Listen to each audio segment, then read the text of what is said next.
I named my son Leonardo to honor my childhood best friend, someone who had been like family to me and passed away a few years ago. It was a name filled with love and memory. Everyone at my baby shower thought it was beautiful.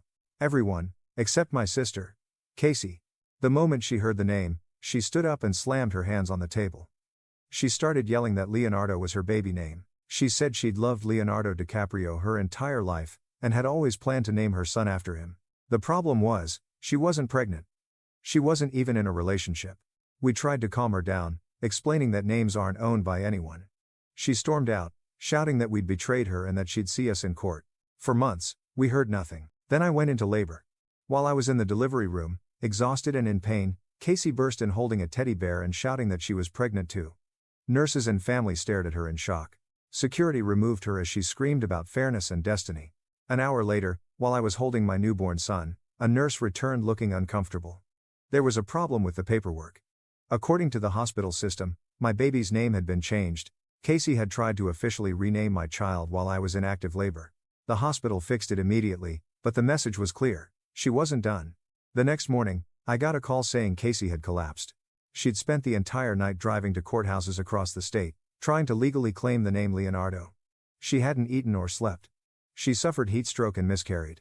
From her hospital bed, she called me screaming that I had killed her baby by refusing to give her what was rightfully hers.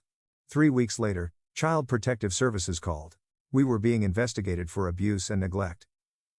The allegations were detailed, personal, and terrifying. My husband's juvenile record was mentioned. My father's old, disproven scandal was included. The report painted us as dangerous. Before we could process what was happening, CPS removed our son. They placed him with family. With my sister. She already had a nursery prepared. She posted pictures online calling him my sweet Leonardo. While I sat at home pumping milk for a baby I wasn't allowed to hold, she played mother on social media. We documented everything. Texts. Threats. Her obsession with the name. Witnesses came forward.